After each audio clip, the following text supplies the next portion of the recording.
cruel. Details now.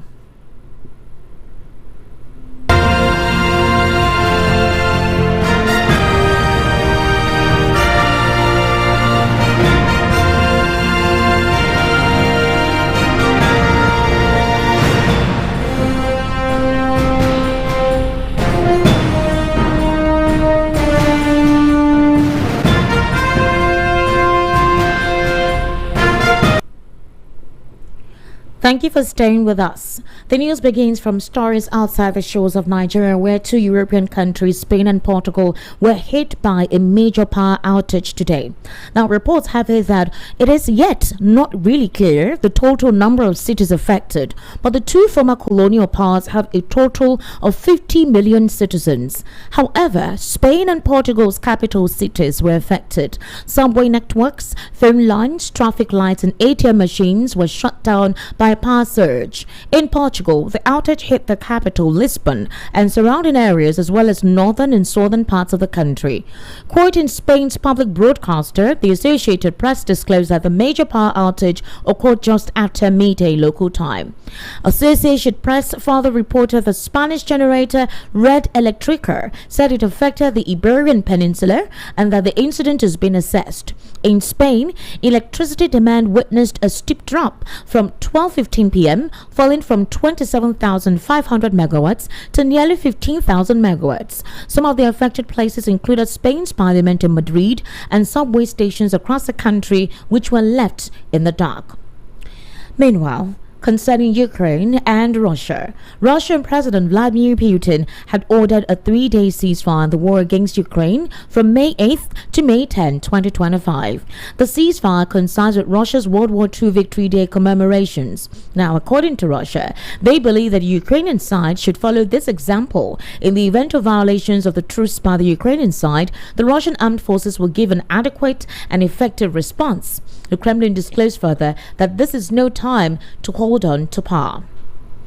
Meanwhile, back home in Nigeria, the federal government of Nigeria, under the leadership of President Bola Ahmed Tinubu, has promised to pay 35,000 naira wage award arrears to federal workers. The government made the promise to settle the outstanding payment in a statement issued today by the Office of the Accountant General of the Federation, which was signed by the Director of Press and Public Relations, Bawa Mokwa. However, it happens to be that Mokwa disclosed that the outstanding 5 months would be paid in installments of 35,000 naira per month. He said the first installment of the outstanding wage award arrears would not be paid with the April 2025 salary, but will be paid after the salaries have been settled. The statement also affirmed the commitment of the federal government to fully implement all policies and agreements regarding staff remuneration and welfare to enhance productivity and efficiency. You'll recall that the 35,000 interim wage award was introduced in October 2023 as a temporary relief measure for workers following the removal of the petrol subsidy and the escalation of prices that followed. The federal government promised that it would continue the 35,000 wage award until a new minimum wage agreement is implemented, but the payment was not consistent, particularly after labor unions and the government agreed to the new 70,000 naira new minimum wage. In a very recent development, however, the Independent National Electoral Commission, under its chairmanship Mahmoud Yakubu, has said Nigeria's electoral law requires reform. Professor Yakubu stated this at the 2-day retreat between the Commission and members of the National Assembly Joint Committee on Electoral Matters today in Abuja. In his opening remarks, Yakubu emphasized the critical need for continuous reform of the electoral legal framework. He said the ongoing retreat, which brought together members of the Commission, lawmakers, electoral stakeholders, and development partners, provides a unique opportunity to enhance Nigeria's electoral process through legislative review and shared field experiences. He recalled a similar retreat in March 2020, which led to the repeal and reenactment of the Electoral Act 2022. Professor Yakubu said that collaboration marked the first time lawmakers, INEC, and stakeholders collectively addressing critical aspects of electoral laws, including technological innovations, judicial compliance, and observer recommendations. The INEC chairman outlined ongoing challenges requiring legislative attention to include strengthening legal backing for INEC's innovations, such as electronic voting systems, clarifying ambiguities in electoral laws to minimize pre- and post-election election disputes and incorporating recommendations from past reform committees, which includes the Uwais 2009, Lemo 2011, and Nnamani 2017 reports. He further stressed that retreats after offer deeper engagement than standard committee hearings, enabling lawmakers to gain first-hand insights into election management challenges. He, however, acknowledged the support of development partners in advancing Nigeria's electoral integrity. He added that the goal of the retreat is to fortify Nigeria's electoral framework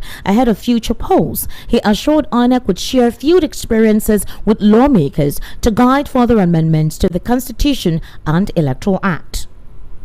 In a recent development, the senator representing the Ogun West Senatorial District, Solomon Adiola, has refuted claims that former President Muhammadu Buhari's administration borrowed $400 billion to stabilize the naira. He stated that he was misquoted during an event in Ayetoro, Ogun State on Saturday.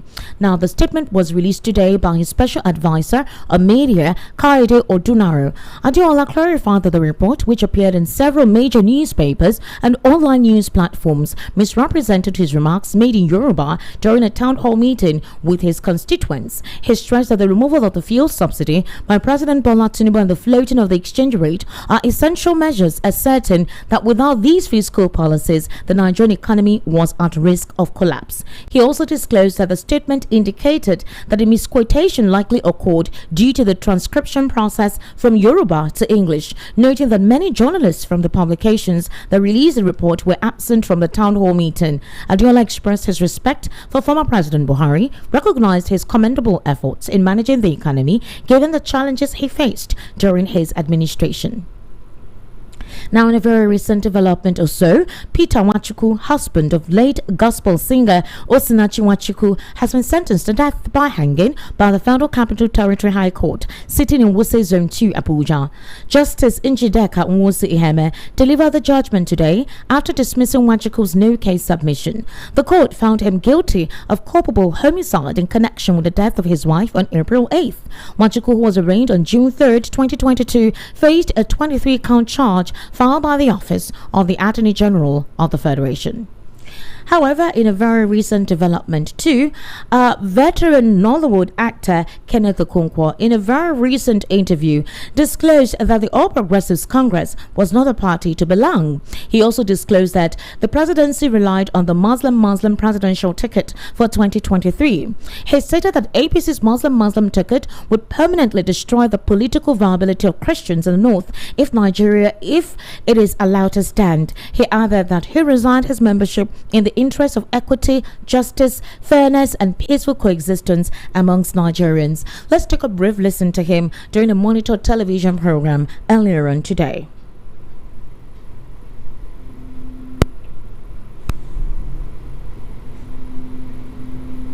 Our spirit of diversity. He chose a fellow Muslim to give us same faith ticket. Has that changed? I made it clear that Nigeria being a diverse nation, anybody that will not respect our religious diversity will not respect our ethnic diversity. Have I not been proved right? If APC wants me to join APC, these are my conditions. They promised Nigeria that 1 naira should be $1. Have they done that? When they do it, let them come calling, and I will consider them. Nigeria is a diverse nation where the presidency is an association between the president and the vice. And the Nigerian constitution is very clear that every association must cut across religious and ethnic barriers. So any president that is choosing a man of same faith ticket and then choosing only the people from his own people or the people he perceives are his own people to be in governance is a president that unapologetically behaves in a very unconstitutional manner. He has no respect for rule of law. And Aristotle made it clear that rule of law will always be preferable to rule of an individual. Appetite for material things and other self-centered desires perverts holders of office. Apart from sapping our energy, draining our life and enthusiasm, there is nothing else that this government has achieved for Nigeria. And then contemplating that me that entered politics for the welfare of the people shall join an APC that is insensitive to the people's welfare, that has punished Nigerians with hunger and hardship. The World Bank report now said that Nigeria will sink further into poverty till 2027.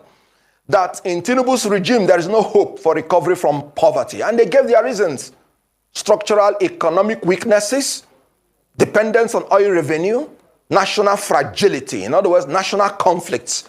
Look at what's happening in Plateau State. More than 100 persons have died, massacred by unknown people. And the president was in Paris and could not even cut his travel short to commiserate with people from Plateau State. Look at what's happening in Rivers State. A president declared martial law and removed constitutionally elected representatives of the people. And look at what's happening in Benue State. People dying.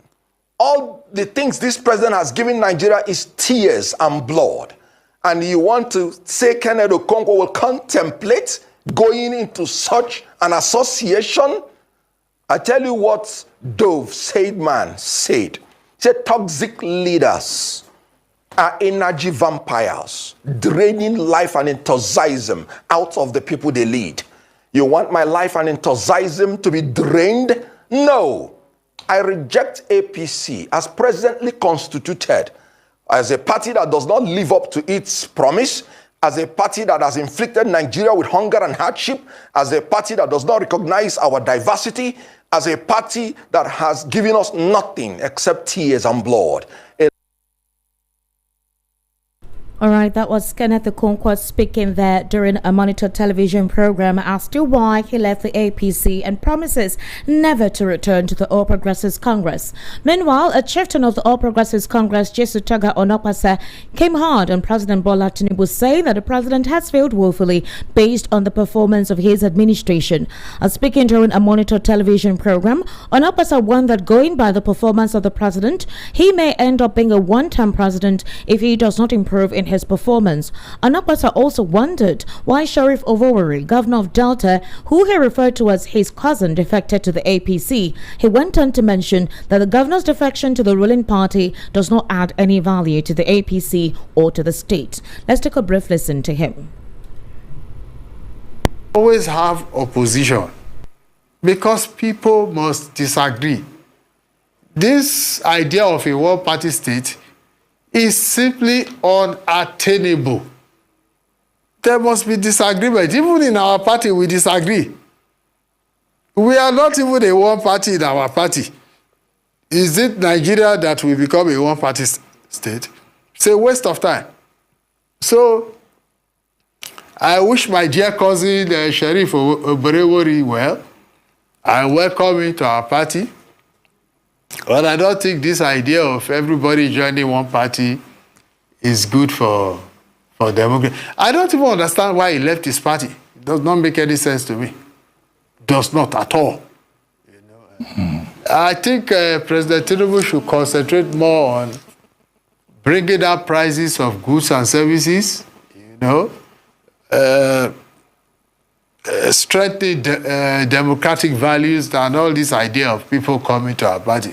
That's not what is going to make us win the election in 2027.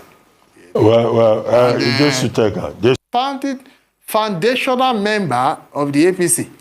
And I'm not leaving it for anybody, including President Tinubu.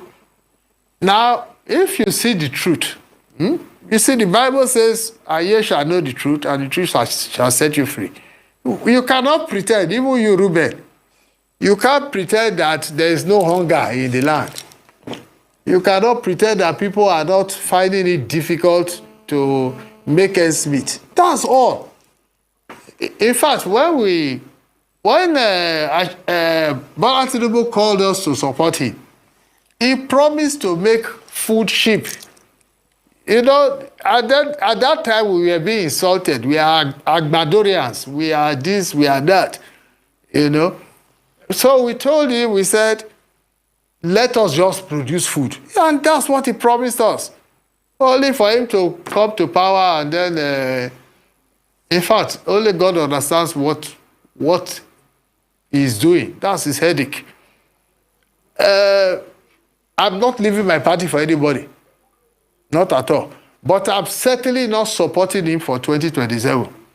And I'm going to make sure, go to gather with, it's not even PDP people. PDP is just a ridiculous party. They are not serious. It is us in APC who are dissatisfied with him, that who put him in power. We are the ones that will remove him from the power. I can assure you of that, Ruben. Okay, Jesus Tega, okay. You are talking also about. All right, that was Jason Tega onakpasa there during a live monitor television program earlier today, speaking on the fact that they will really come down hard and ensure that Tinubu does not continue in 2027 regardless, and he is not performing any anti-party activities. He considers it the fact that he has failed woefully and failed Nigerians and should not be there in 2027. You're currently listening to the World News right here on Voice of the People 90.3 FM. It's time for us to head into a news analysis segment where I have right here in the studio Mr. Peter Anosike, who is an author, a political and national commentator. Mr. Peter Anosike, good evening and thank you for joining us today. Thank you for having me. Thank you so much. I want to start off with, I wouldn't like to start off on this note, but since political permutations is basically what has taken over the media space, this actually came up. So, you know, the whole CSU certificate situation where the president in 2023 said that please, his certificate results should not be released, that it was going to cause him irreparable harm. Now, 2027 is approaching. He has not said if he's going to recontest though. He has not said anything about that. But his supporters believe that he would come back in 2027. They're already working ahead of it. Now, do you think his certificate will be grounds for disqualification? Is it that same document he will tender to INEC, the same contentious document, educational document, which was a huge deal? You know that the Supreme Court actually said this particular document was indeed very good, that was brought in by Atiku. Unfortunately, it came in late because it was not presented at the tribunal. So do you think this is grounds for disqualification? A lot of Nigerians have been talking about it, that this would be a huge ground for disqualification in 2027 if he indeed intends to contest.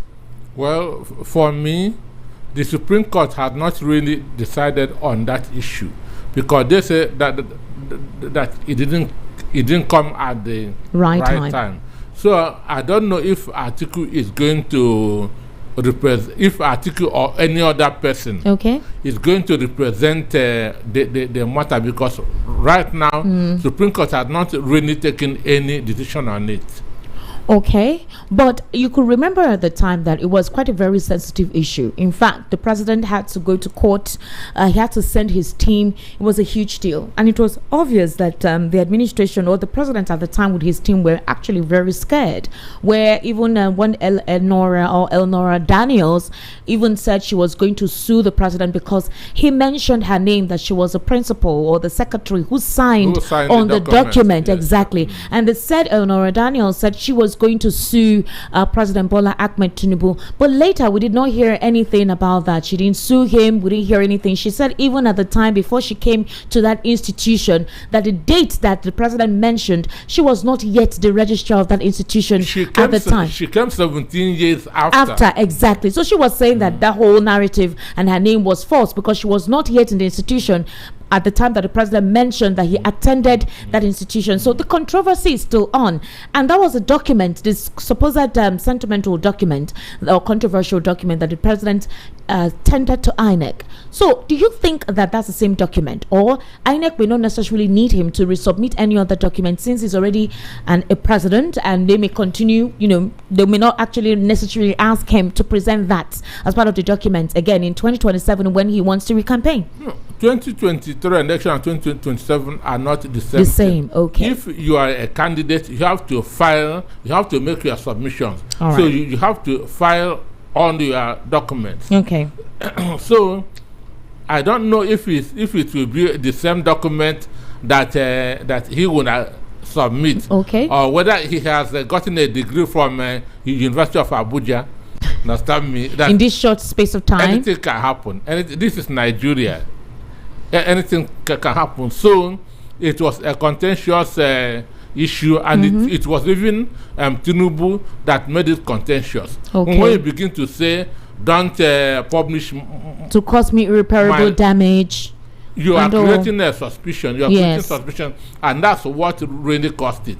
Because if you feel that everything is right, there's nothing to be afraid of. So for me, I don't know if article would represent that same document or if other Nigerians would do it. Call for it. Yeah. Well, the reason why this came up was because a lot of Nigerians, critics like yourself, it actually came up. The whole CSU certificate thing came up after the FBI statement concerning when the court said that his document should be released. He's a public person. And so the question now arose that if he's going to recampaign in 2027, is there a different document he's going to tender? Because that's part of the prerequisite. Or will INEC decide to say, okay, you know what, in our reform, based on aspirants who want to contest for each political party, maybe your educational qualification will no longer be required, because now that you're seeking for no more PVCs, you don't necessarily need to have your PVC to vote. You can get a computer generated slip. Excuse me, a decision had not been made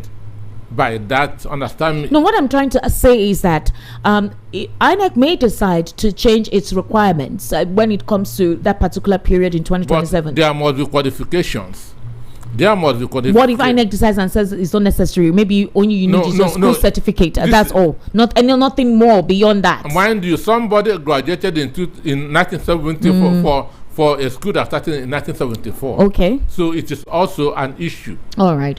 Okay. Now, here is the thing. Quite a lot, I would say, has been positively taking place since the president returned from France and Paris, and then obviously from London as well. He's been making quite a lot of changes. For example, 100 billion naira released for school feeding program, a very big milestone, and even for widows and women. And obviously now the president has disclosed that he promises to pay workers 35,000 naira wage award arrears. A couple of positive outlook, since he came on board. No. You don't consider it positive? Excuse me. Okay. Those things are bribery. Those things are corruption. Those things cannot develop an economy. Those things cannot develop I'm telling you from the bottom of my heart. But how, Mr. Noso, these were the things in his renewed hope agenda. He's beginning to fulfill it in the short span of 2 years. It's not good. Sharing money does not build an economy. No, it's not sharing money. The 100 billion naira is a school feeding program. Most federal government colleges actually gain a lot from it. And if he's resuscitating it, it stopped for a while. He's resuscitating it. This is palliative. And no country in the world has developed through palliative. Create avenues for people to begin to create wealth, then they can start feeding their own children. Understand me? So this is bribery, this is corruption, this is palliative. We cannot develop through this. Okay, how will you talk about the LIP Academy, the LIP initiative of the president, where you talked about a method for creating wealth, an avenue to help people make money? The LIP Academy and the LIP initiative is part of the programs. They will teach you vocational skills. You will learn a lot and become an entrepreneur. After you learn from the academy, you're given an opportunity to start up your own business and create wealth for yourself. So wouldn't you call that a positive outlook? This was what he actually commissioned, I think 2 weeks ago. It was a vice president that commissioned it while he was in Paris. How many people have they graduated? No, it's something that is about to commence. Even the 100 billion naira is commencing in May. We are tired of hearing we are doing something about it. We are doing something about it. We want, if you are running for the election, you run with your achievement. Okay. These are the things that I have done. All right. Not these are the things that I would do. Okay. So after 2 years, Tinubu is still talking about will. Understand me? It doesn't make sense anymore. So for me, just like what onakpasa said, yes, in the last 2 years, Tinubu has not achieved anything for this country. Now let's head on to the case of onakpasa. A lot of Nigerians have different reactions about it. They feel that onakpasa was one person who was a staunch supporter. I don't know if you can recall this particular scenario. Let me play it out so we can hear onakpasa at the initial stance. I think that was early last year during an interview with Rufai Oseni, and where he almost seemed like he was imploding in trying to support the president at the time. Let's take a brief listen to this. To raise your voice at me, Mr. Onakpasa, me respectfully. You may will take your decision if you want to. I'm asking a question. You might decide to walk out if you want to. Mr. Onakpasa, since President Tinubu came in, the economy has tanked. is at an all-time low as we speak. It has not. It has not. Let me finish my question. Mr. Onakpasa, let me finish my question. You are a liar. Mr. Onakpasa, moderate yourself, all right? Moderate yourself. Do you know what you are doing? Good. Listen to me. Secondly, do you know what you are doing? Since President Tinubu came in, the economy has tanked. You are pretending to be a journalist. The indicators are there. What is the matter with you? Since he came in, the indicators are there. Number one, the cost of the dollar to the naira. What is the matter with you? The cost of the dollar to the naira has tanked tremendously as a result of the fluctuation of the currency. All right, that's one. Is that Tinubu's fault? Don't you know why naira tanked? I'm still asking my question. Secondly, all right. So that was Jesutega Onakpasa last year in support of the president and saying it was not the president's fault for the naira tanking and that the bleak economy that Nigeria was experiencing at the time. So in less than a year, Jesutega, in fact, at that ending of last year, his tone had completely changed. So Nigerians were saying, okay, in as much as Jesutega Onakpasa is supposedly saying the truth, what made him decide to change his mind? What if the president had given him an appointment? What if he was put into a committee that would have an access to see the president most time? Would he be rhyming the way he's rhyming? Well, for me, there's one character, there's one attitude with most people in this country. Okay. We complain when things are not favoring us. Okay. Maybe after fighting for the president, he has waited for something and nothing come, because what everybody is been waiting for now is the ambassadorial appointment. Okay. And it has been made. It has been made. His name wasn't there, understand me? Okay. SS, his name was not there. So he asked, what was the reason for sticking my neck for this man? All right. Understand me? So that could be the change of tone. So for me, I don't really trust him. Okay. I feel that if something comes up tomorrow, he will go back and begin to defend the so what is his possibility? Because he sounded so certain that the president will not smell Aso Rock in 2027. He said he's a member of the APC, that he's not anti-party, he's anti-Tinubu. What measure do you think, in his small, in his own corner, what effect do you think he can have in ensuring that Tinubu does not come back in 2027? Well, for me, he has his own one vote like every other person in the country. Do you think it's about vote or looking for persons that will be part of something else, something sinister? I don't know. He has one vote and he may decide not to vote for Tinubu. So every person can say that. For me, he must be complaining because things are not working the way he feels that he should. Okay, so interestingly, he's not the only person. The CPC arm, those that merged with the Action Congress of Nigeria at the time before they became the All Progressives Congress, a couple of them are actually not happy with the president. Well, why do you think that is? I mean, if the governors are getting huge FAC allocations, you join the APC, everything is good for you. For example, Okowa said that the reason why they defected to APC is to have a connection, a direct connection to Abuja. So if you're not in the APC, you're cut off from being connected to Abuja. So if you are saying a lot of these opposition parties having to join the APC and they want to deliver their states to the APC, what other means would Onakpasa, without having to join any form of coalition, work against the president? For me, I want to start with what Ifeanyi Okowa said. Okay. Ifeanyi Okowa became governor in 2015. Okay. When Buhari became the governor, the president. So if he's to have connection with Abuja, he will have defected then. Okay. Understand me? He will have defected, but he served out his 8 years as a governor while APC was there in the presidency. So for me, he must have been twisted into joining APC because he has corruption cases. Yes. We remember when the EFCC invited him. Yes, he has corruption cases. So as Adams Oshiomhole said, maybe he felt that if he cross over, his sins will be forgiven.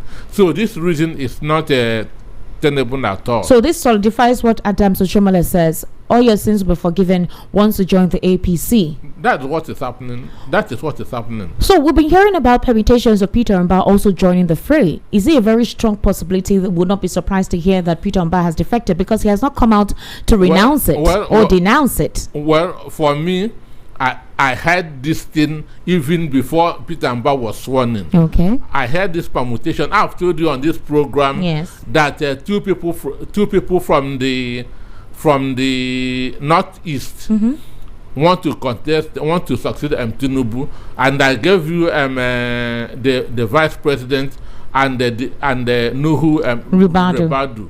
So the governors in the southeast are already warming up to be vice president to any of these two. Okay. Understand me? So that is why Peter Mba want to cross over to APC. Understand?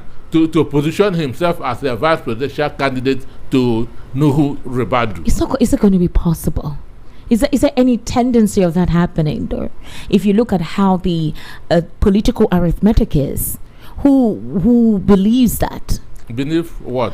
I'm talking about the case of Peter Mba. I mean, how would he allow himself absorb that belief that there is a tendency that he would be a vice president at some point in time?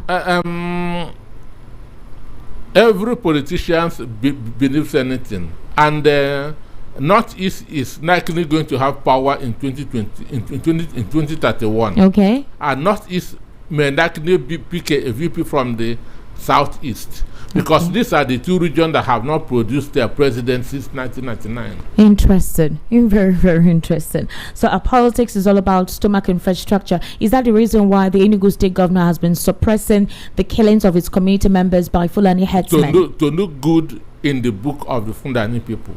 Interesting. All right, let's look at Mahmoud Yakub. His tenure will be expiring, I think, by November or October this year. Now, he actually went on a 2-day retreat between the commission and members of the National Assembly Joint Committee on Electoral Matters today.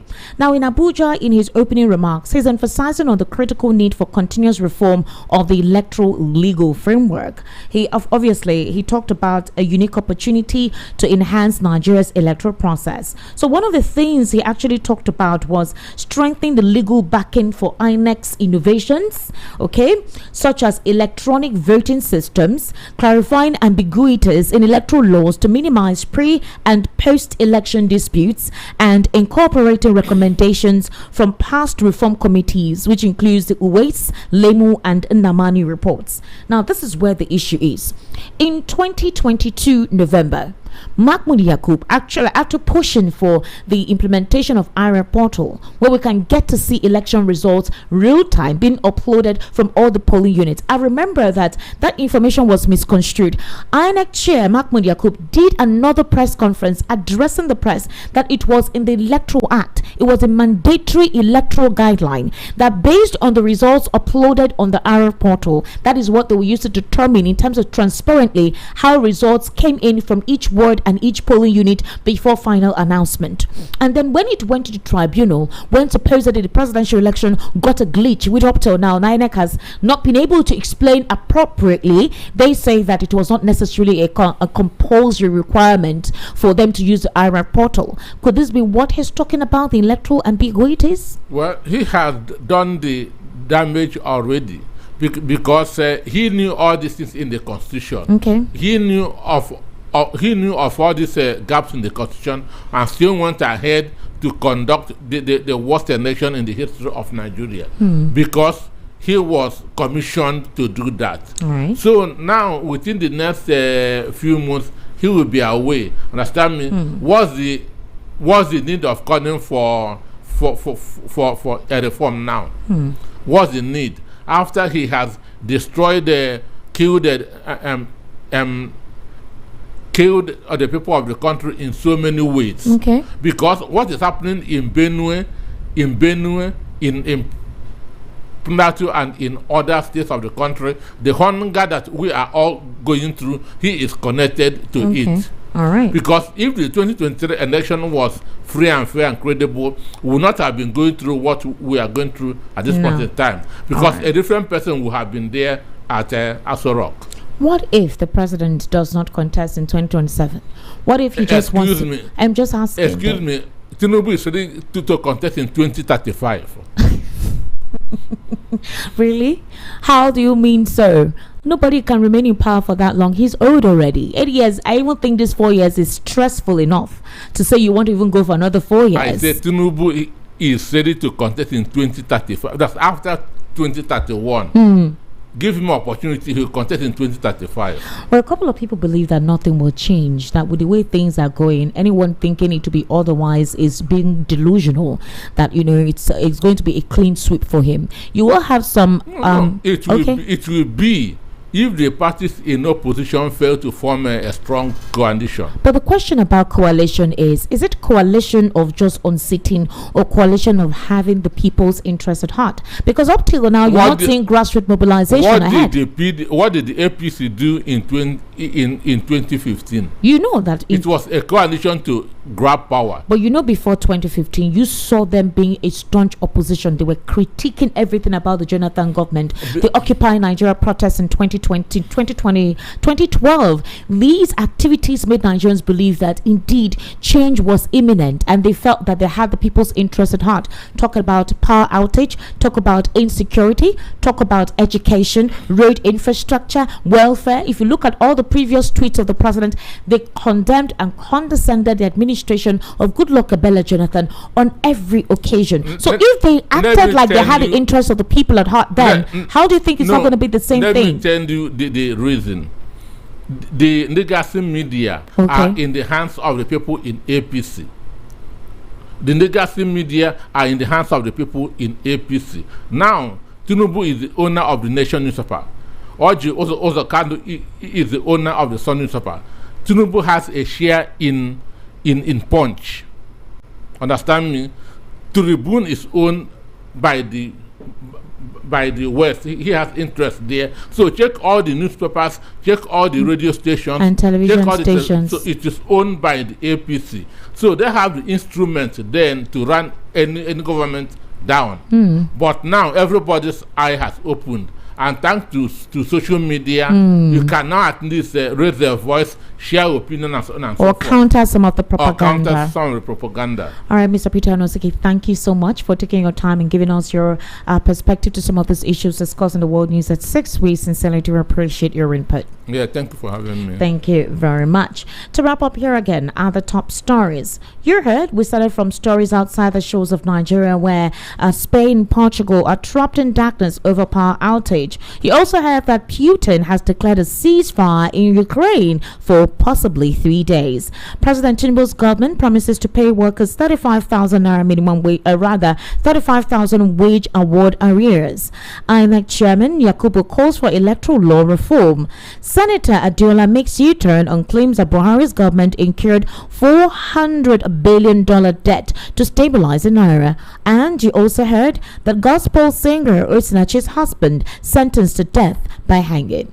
That's a wrap on the world news at 6. My name is Esther Wachuku. Good evening and thank you for listening. Up next is the Evening Rush at precisely 7 o'clock.